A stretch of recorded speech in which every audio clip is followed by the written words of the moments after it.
Bollywood studio की विशेष प्रस्तुति ज्ञान सरिता।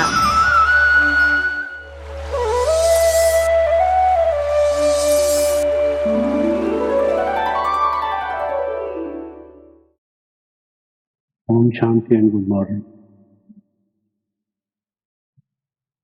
आज जब मैं मुरली सुन रहा था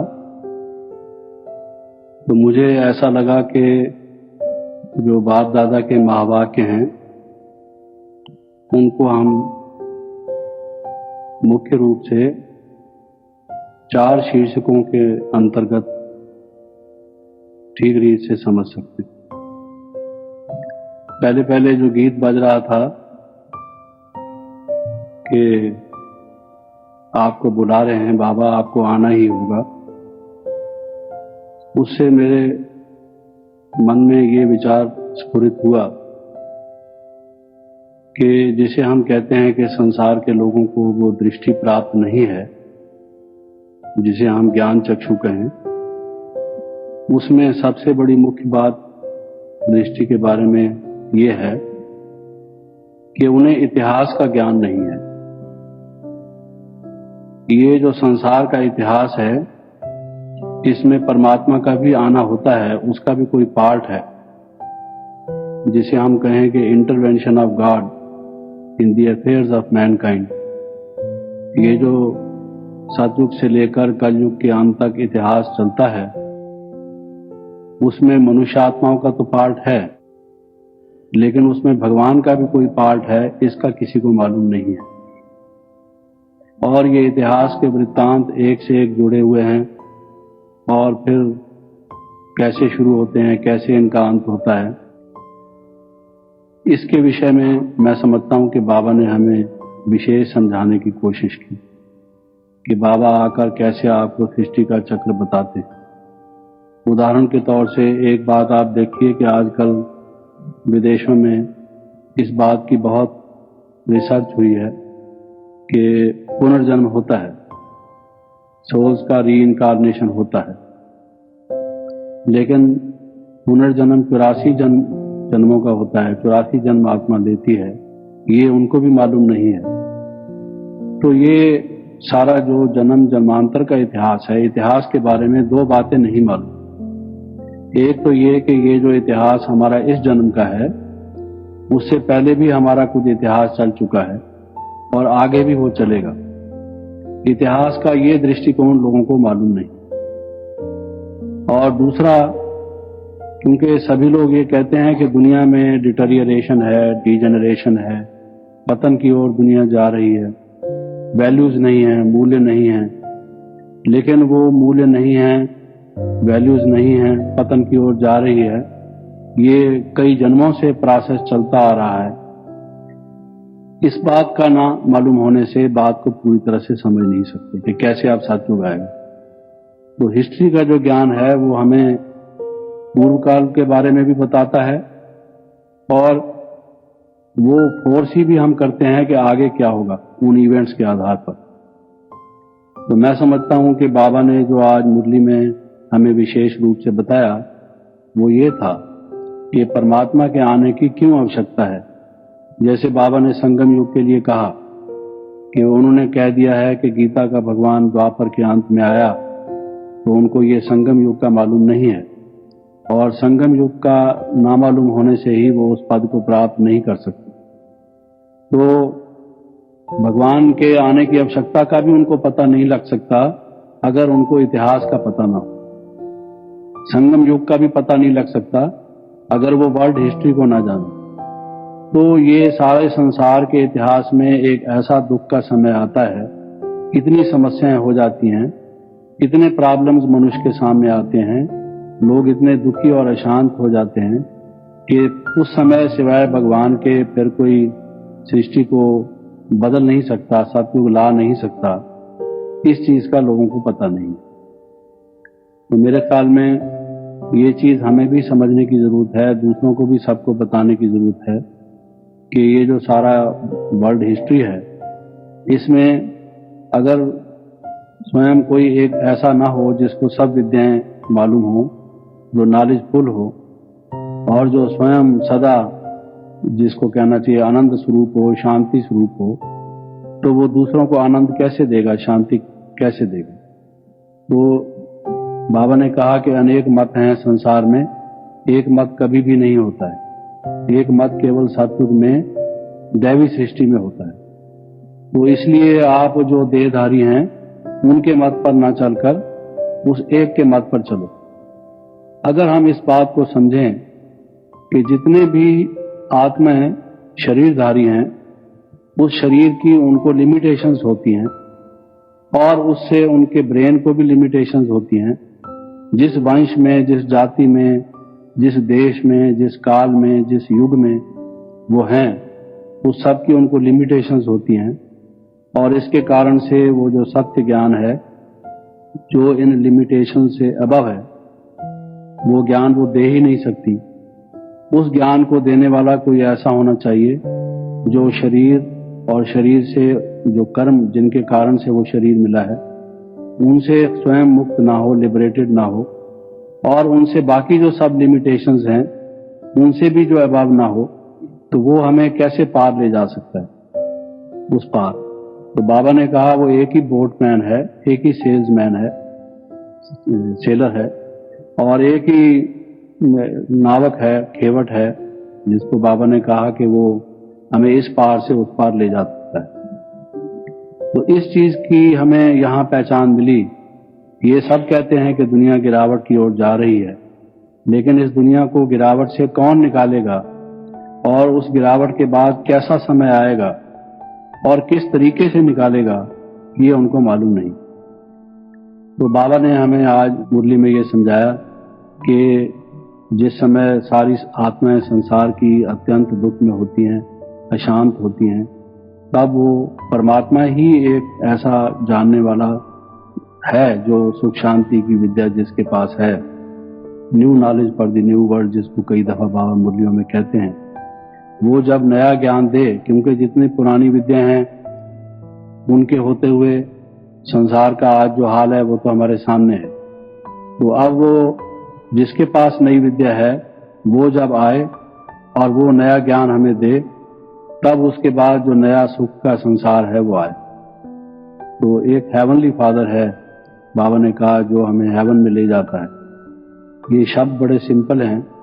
हेवनली फादर है जो हमें हेवन में ले जाता है। जो फादर जैसा होगा उससे हमें वैसा ही वर्षा मिलेगा। तो जो हमारे जो शरीरधारी आत्मा हैं वो हैं ही नरक में, तो स्वर्ग का वर्षा उनसे कैसे मिल सकता है?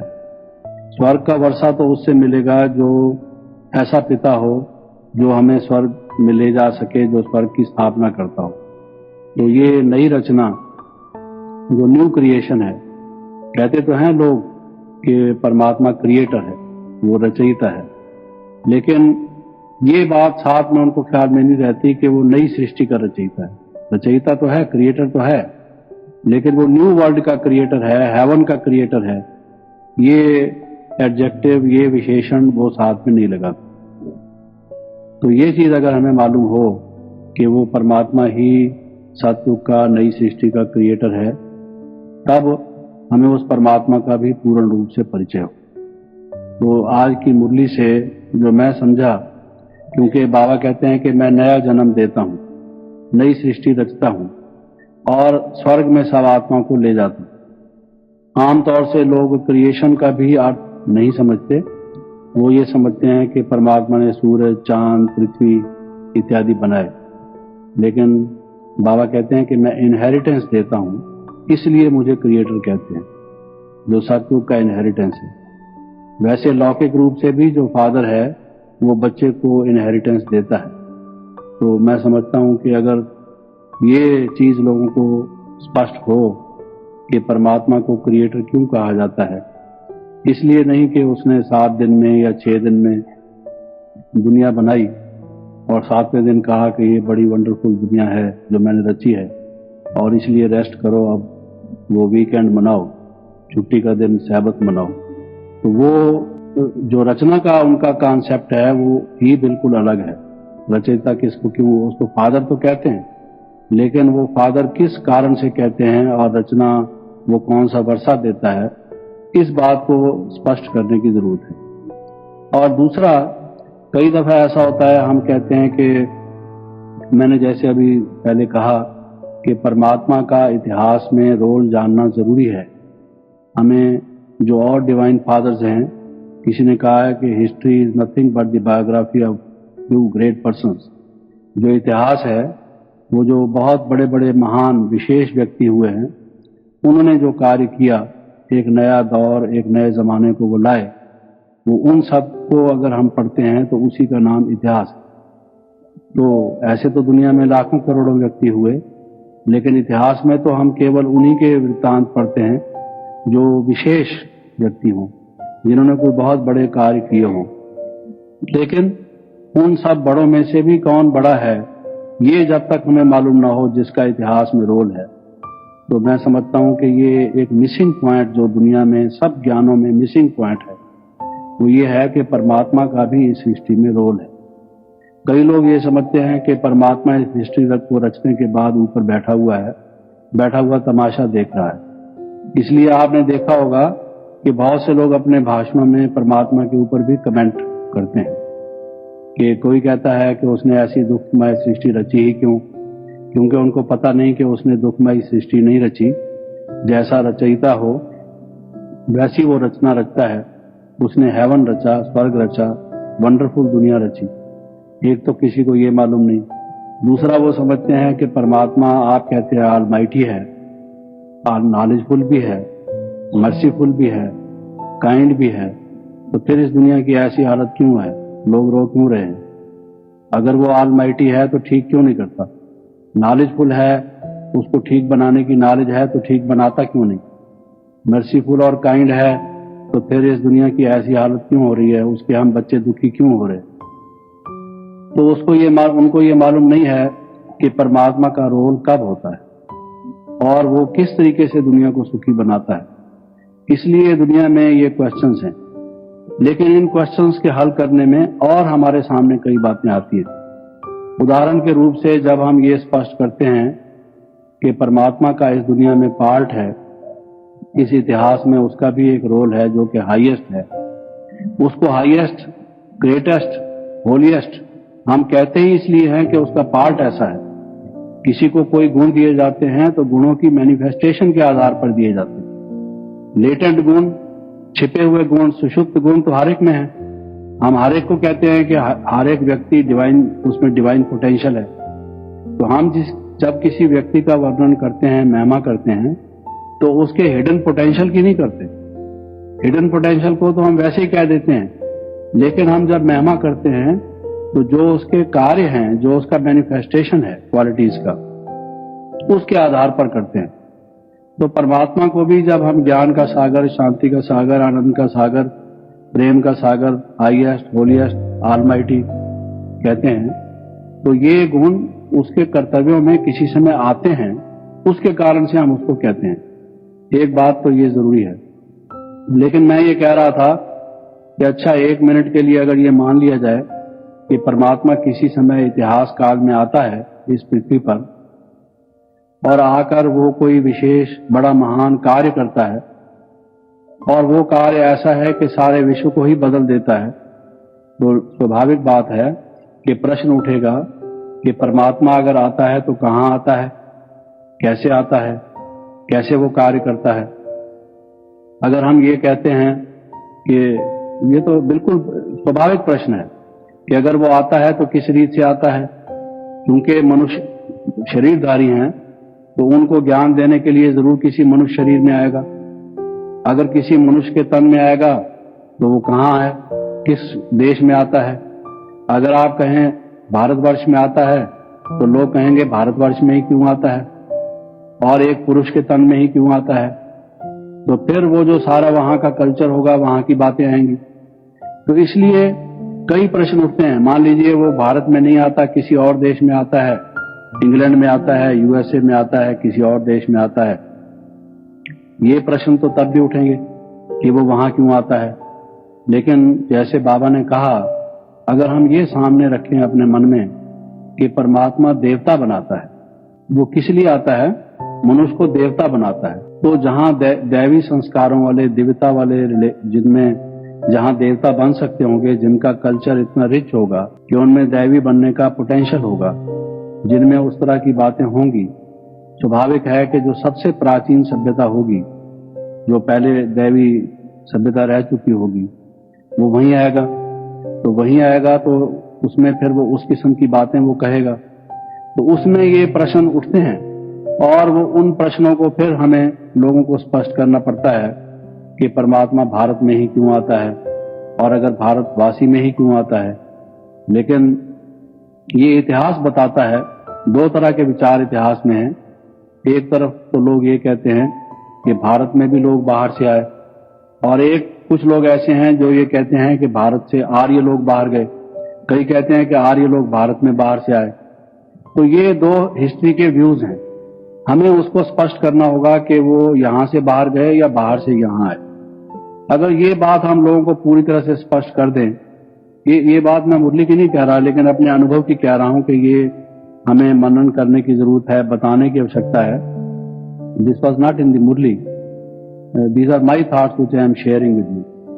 कि अगर हम लोगों को ये बताएं कि यहां पर परमात्मा ने जो ज्ञान दिया, और यहां पर जब वो देवता, देवी देवता रहते थे, दैवी संस्कृति थी, दैवी सभ्यता थी, लोगों में दैवी गुण थे, वो दैवी कल्चर था, दैवी लाइफस्टाइल था, दैवी उनके संस्कार विचार थे, और फिर यहां से लोग बाहर गए थे, और फिर उसमें जो लोग बाहर गए थे, चाहे वो सारे कल्प पे जाते रहे थे या किसी वक्त भी गए थे, तो स्वाभाविक बात है कि जो दैवी कल्चर के होंगे, जो दैवी संस्कृति के होंगे, वो फिर से यहां आएंगे, फिर से वो उस ज्ञान को लेंगे, उनको फिर उसकी स्मृति आएगी, उसका पूरा आकर्षण उनको होगा।